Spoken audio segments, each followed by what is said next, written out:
Evet, bugün Nagihan Hanım bizlerle. Nagihan Hanım bizi Şahane. nasıl buldunuz? Nereden Şahane geldiniz? buldum. Instagram'dan buldum. Reklam videolarınızla inceledim. Daha önce yaptırmıştım hipermi ama hiç böyle güzel sonuç almamıştım. Kesinlikle tek. Nasıl Ellerinize saçınıza, sağlık. dokununuza bir hissiyat? Yumuşacık.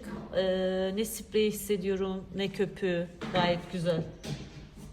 Sanki böyle doğmuşum gibi. Evet, evet, çok yakıştı. Teşekkür ediyorum. günler Ellerinize efendim. sağlık. Sağ olun.